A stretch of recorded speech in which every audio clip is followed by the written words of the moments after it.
할렐루야. 우리 교우들끼리 서로 인사하는 시간입니다. 반갑습니다.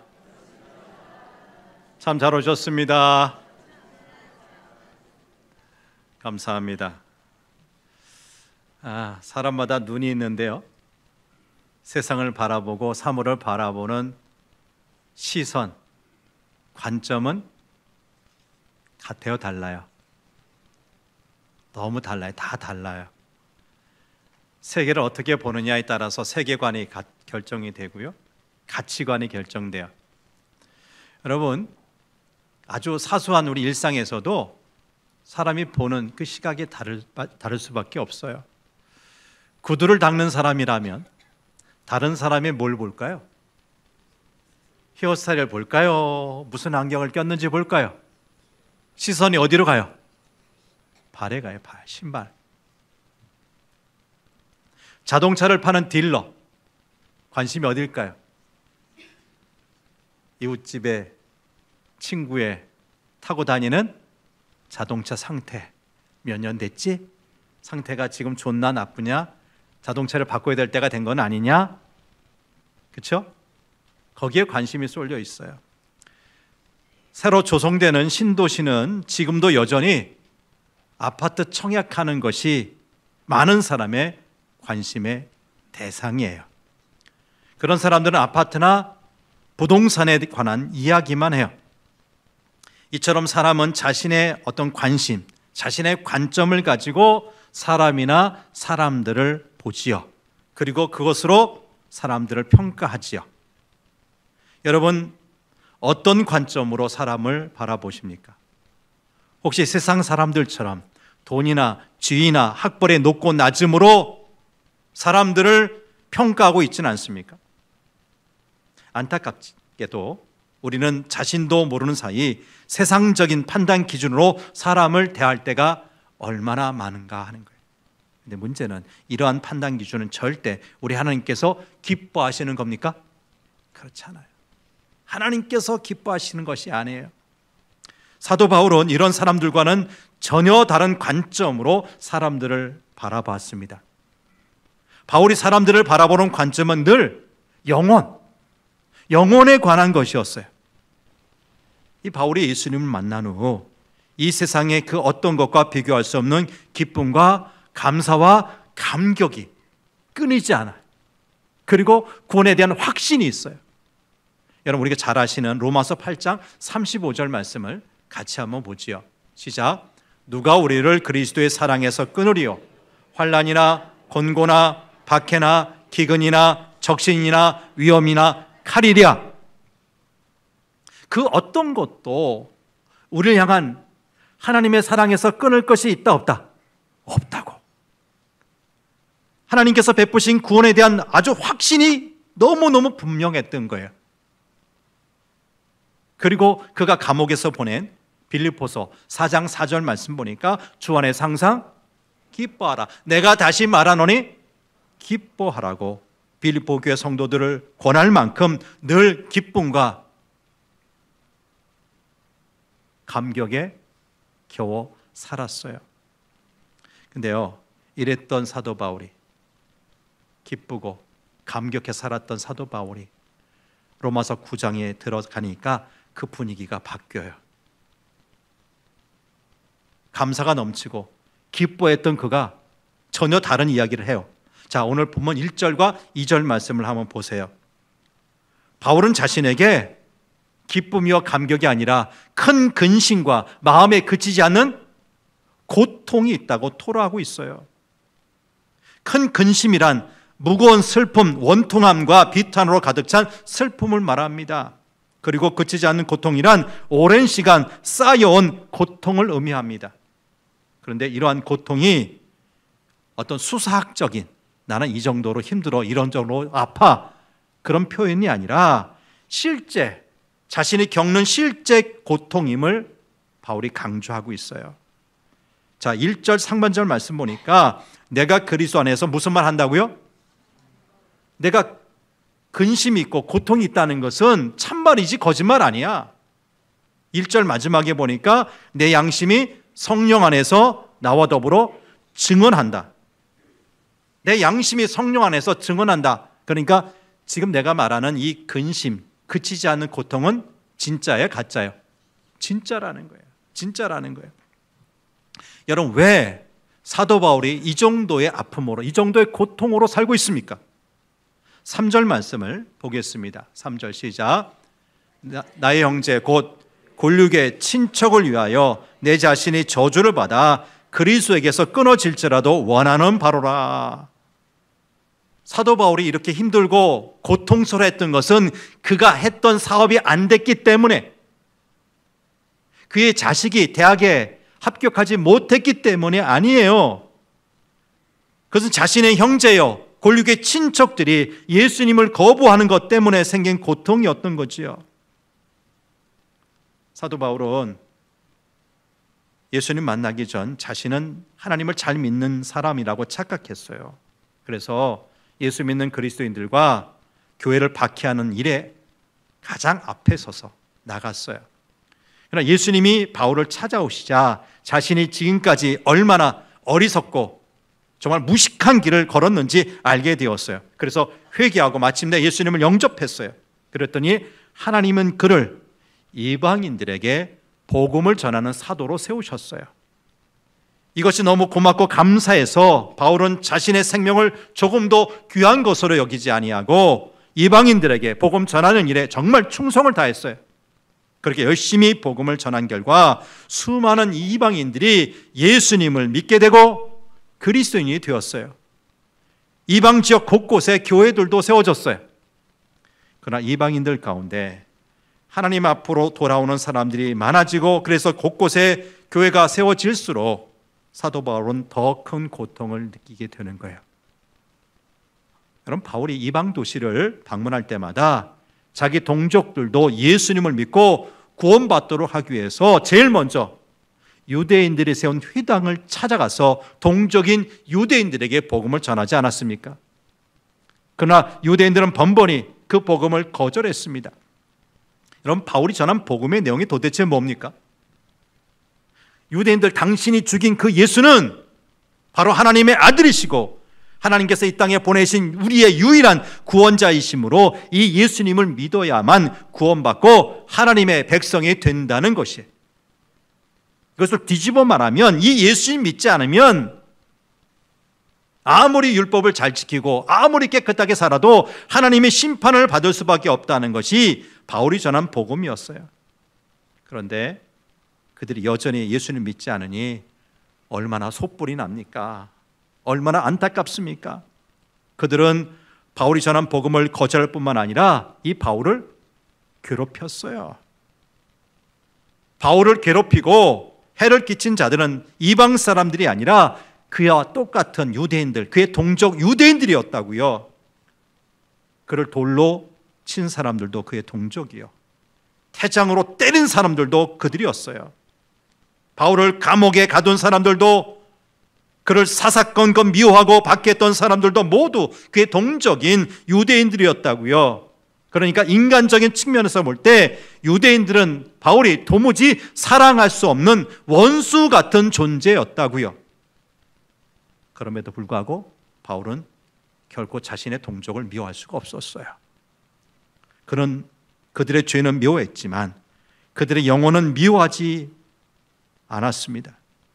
동족들로부터 박해를 당할수록 오히려 긍휼히 여기는 마음이 커지고 넘쳤어요. 그것이 큰 슬픔이 되고 그치지 않은 고통까지 된 것입니다. 그래서 그는 하나님 앞에 엎드려서 간절히 기도합니다. 오늘 본문 다음에 나오는 10장, 로마서 10장 1절 말씀을 같이 한번 읽어보시죠. 시작. 형제들아, 내 마음에 원하는 바와 하나님께 구하는 바는 이스라엘 위함이니 곧 그들로 구원을 받게 함이라. 사도 바울의 간절한 소원은 자기 동족 유대인들도 이방인들처럼 구원을 받는 것이었어요. 그 소원이 얼마나 강렬한 것이었는지 본문 3절에서는 자신이 저주를 받아 그리스도에게서 끊어지더라도 만약 자기의 민족이 구원받는 길이 열린다면 나는 그 길을 택하겠다고 고백한 겁니다. 물론 바울이 그리스도에게서 끊어지는 것은 있을 수 없어요. 불가능한 일입니다. 바울이 로마서 8장 39절에서 선언했듯이 그 어떤 것도 바울을 그리고 우리를 그리스도 안에 있는 하나님의 사랑에서 끊을 수가 없습니다. 없습니다.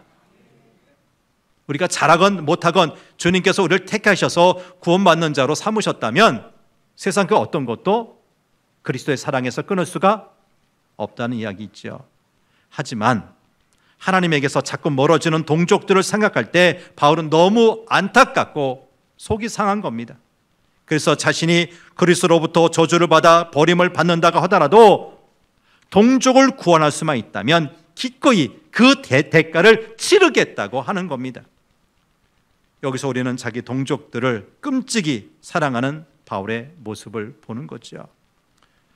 자신의 동족을 향한 이 바울의 심정은 과거 모세가 갖고 있었던 심정과도 같다고 할 수가 있어요. 모세가 시내산 꼭대기에 올라가서 하나님의 백성으로서 살아야 될 그 계명, 십계명과 율법을 받는 그 시간, 자신은 금식도 하고 굉장히 어려운 가운데서도 그 말씀을 받는데 산 아래에서는 어떤 일이 벌어져요? 이스라엘 백성들이 아론을 충동시켜서 금송아지를 만들고 거기에 경배하고 춤추고 난리쳤잖아요. 그래서 하나님은 노하시면서 그렇게 하는 이스라엘 백성들을 완전히 어떻게 하시겠다고요? 진멸하시겠다고, 다 멸하시겠다고 하셨어요. 그러자 모세가 황급히 하나님 앞에 무릎 꿇고 간청하는 기도의 내용이 뭡니까? 하나님, 이 백성, 이 어리석은 백성을 저 애굽 땅 이집트에서 구출해내신 분 하나님 아니십니까? 그래 놓고 이 백성을 지금 다 죽이시면 이 이방 민족들이 무엇이라고 하겠습니까? 그 거룩하신 하나님의 이름은 도대체 어떻게 되겠습니까? 그러니 제발 이 어리석은 백성들의 죄를 사하여 주십시오. 만일 백성들의 죄를 꼭 갚으셔야 한다면 원하건대 주의 기록하신 그 책에서 모세라는 제 이름을 지워버려 주십시오. 제가 그 값을 치르겠습니다. 모세나 바울이 동족의 구원을 위하여 자신이 할 수 있는 모든 대가를 치르겠다고 결의를 표한 것은 아마 그들이 우리 하나님, 사랑의 하나님과 우리 예수님의 심정을 품었기 때문일 겁니다. 그렇습니다. 동족의 구원을 위해 자신이 할 수 있는 모든 희생을 치르겠다는 이 바울의 심정은 하나님과 예수님의 마음을 본받고자 한 데서 나온 거룩한 열정이었습니다. 그냥 이대로 두면 동족인 이스라엘 민족이 하나님의 저주를 받을 수밖에 없는데 차라리 나 혼자 저주를 받더라도 내 민족이 구원을 받기를 원합니다. 이것이 바울의 가장 큰 소원이었던 거죠. 그런데 이 소원이 실현되지 않고 있기에 그것이 바울에게 큰 근심과 그치지 않은 고통이 된 것입니다. 이제 오늘 본문 말씀을 통해 두 가지만 우리 마음에 새기면 좋겠습니다. 두 가지, 다 있어도 되는 두 가지. 첫째는 우리 구원의 감격에는 반드시 고통이 수반된다는 것입니다. 따라해 보세요. 어떻게 된다고요? 반복하는 게 좋아요. 우리가 받은 구원의 감격이 있죠. 구원받은 게 좋은 거예요, 나쁜 거예요? 좋은 거잖아요. 감격이에요, 기쁨이에요. 사탄의 노예로, 사탄의 자식으로 살았던 우리가 이제는 구원받아 하나님의 자녀가 되고 천국 백성이 되었으니까 얼마나 좋습니까? 감격이 있습니다. 기쁨이 있습니다. 근데 이 감격, 이 기쁨에는 반드시 고통이 수반된다는 것입니다. 바울이 그랬듯이 구원의 감격이 크면 클수록 고통 또한 가중됩니다. 왜요? 나는 구원받아 기쁘지만 여전히 구원받지 못한 가족들을 보면 가슴이 쓰라려서 힘든 거예요. 고통스러운 거예요. 이것이 정상적인 성도입니다. 여러분, 우리는 어김없이 주일만 되면 이렇게 예배드리러 주님 앞에 나오는데 세상 일과 쾌락에 빠져 살아가는 사람들을 보면 안타까움이 저절로 생겨야 합니다. 여러분, 여러분 혼자 구원받는 것 행복일 수가 없습니다. 여러분이 구원받아 기뻐하는 동시에 구원받지 못한 형제들과 이웃들을 생각하면 고통스러워야 한다는 말씀이에요. 근데 여러분의 가슴에 이런 고통이 있냐고요? 이웃과 동족의 구원을 위한 큰 근심과 그치지 않는 아픔이 있냐고요? 나 자신이 그들 대신 저주를 받는 자리까지 간다 하더라도 내 형제, 내 이웃을 구원하고 싶은 진지한 열정이 있냐고요? 진짜 구원의 확신과 감격을 간직하고 사는 사람은 반드시 불신자들을 향한 고통을 함께 가지고 있습니다. 여러분, 이 고통이야말로 성령께서 주시는 거룩한 고통입니다. 죄와 사망과 사탄에 매여 있는 우리의 친척과 이웃들을 자유롭게 하기 위해 우리가 져야 할 고통은 져야 합니다. 이것이 바로 복음을 전하는 바른 태도일 겁니다. 그래서 올해도 어김없이 새생명 전도 축제를 진행하고 있는 겁니다. 전도하기 쉬워요, 어려워요? 여러분, 전도하기가 이렇게 쉽지 않고 힘이 들어도 전도는 우리 교회의 최우선의 과제입니다. 지금 우리 주변이 전도하기에는 열악한 환경이라도 이야기하는 사람이 있어요. 근데 여러분, 냉정히 봅시다. 2000년 전 바울이 경험했던 그런 박해받는 환경입니까?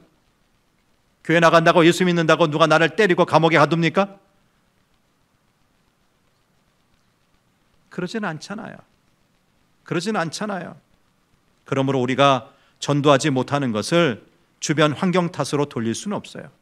문제는 우리의 마음이 바울과 같은 영혼 구원에 열정이 있는가 하는 것입니다. 복음 전도에 나의 마음이 동하지 않으면 울기라도 해야 합니다. 하나님, 바울의 심정을 제게도 주십시오. 주를 모르는 자들에 대하여 큰 슬픔이 생기게 해주십시오. 그들을 향한 그치지 않는 고통이 있게 해주십시오. 가슴치며 기도할 수 있게 되길 바랍니다. 둘째, 첫째는 뭐라고 그랬어요? 우리 구원의 감격에는 뭐가 동반된다고요? 고통이. 믿지 않는 자들이 아직도 주님께로 오지 않는 것에 대한 고통이 동반된다 그랬는데요. 두 번째는 전도가 뭐냐? 가까운 가족, 이웃, 동족부터 하는 것이 자연스럽다는 거예요. 전도는 누구로부터? 먼 데가 아닌 가까운 내 가족, 내 이웃, 내 동족부터 하는 것이 자연스럽다. 여러분, 바울이 분명히 이방인의 사도로 이방 사람들에게 복음을 전하면서도 자기의 동족을 향한 관심은 결코 끊이지 않았어요. 본문 3절에 기록했듯이 그들은 바울의 형제 곧 골육의 친척들이었기 때문입니다. 어떤 사람이 예수님을 믿게 되었답니다. 믿고 나니까 너무 기뻐요. 그동안 그냥 어깨에 무거운 짐이 많았는데 어느 순간 그 짐이 다 사라진 듯한 느낌, 평안, 마음의 어떤 자유, 너무 좋았어요. 그래서 자기 혼자만 이 기쁨을 누릴 수가 없어서 열심히 전도하기 시작했어요. 그러자 정말 이번에 전도를 받고 많은 사람들이 예수님 믿고 기뻐했어요. 그 전도받은 사람들 중에 나중에 목사가 된 사람, 선교사가 된 사람도 생겨났어요. 다시 막상 자신의 주변을 돌아보니까 여전히 부모님은 예수를 믿지 않아요. 그의 사랑하는 남편도 예수를 믿지 않아요. 이럴 때 이 사람의 마음 한구석에는 제거되지 않는 아픔이 가시처럼 박혀 있을 수밖에 없어요. 시간이 지나면 지날수록 그 고통은 더 깊어지고요. 그래서 엎드릴 때마다 탄식이 되어 나오는 거죠. 하나님, 주님, 내 부모님 어찌하시렵니까? 내 남편 어찌하시렵니까? 여러분에게 불신 가족과 친척들을 위한 이런 고통이 있습니까? 친구들이나 직장 동료들을 만날 때마다 이러한 고통이 생깁니까? 여러분, 하나님께서 왜 여러분에게 그런 사람들을 만나게 하셨습니까? 왜 친구가 되고 직장 동료가 되게 하셨습니까? 우연입니까? 여러분, 하나님을 믿는 우리에게는 세상 모든 일이 결코 우연이 없습니다. 주님께서 여러분에게 맡기신 사람들입니다. 그들을 주께로 데려오기 위해서 여러분은 어떤 노력을 하고 계십니까? 적어도 그들 위해서 기도하십니까? 눈물 흘려 보셨습니까? 이런 심정이 생기지 않는다면 우리 신앙생활은 무언가 문제가 있는 겁니다. 지금 우리는 새생명 전도 축제를 진행하며 태신자 작전 카드를 받고 있어요. 분명 많은 분들이 적지 않은 부담을 느끼실 겁니다. 그런데 여러분, 그런 부담은 정상적인 부담입니다. 바울과 같이 동족과 고륙의 친척의 구원을 위해 마음의 고통을 느끼는 분들은 분명 주님께서 어렵지 않게 태신자를 정하고 마음에 품게 하실 것입니다. 어렵다 하면 계속 어렵지만 여러분, 태신자 찾기는 그리 어렵지 않습니다. 잘 들으세요. 여러분 주위에서 주께로 돌아와야 할 사람, 구원받아야 할 사람이 누군지를 생각하면 됩니다. 그리고 그들 가운데 여러분에게 가장 큰 고통을 주는 사람이 누군가를 생각하면 됩니다. 만약에 그 사람이 돌아온다면, 그 사람들이 예수 믿고 나와 함께 신앙생활을 한다면 나는 더 이상 여한이 없다 생각되는 그 사람이 여러분의 태신자 1호입니다. 여러분, 다시 말씀드려요.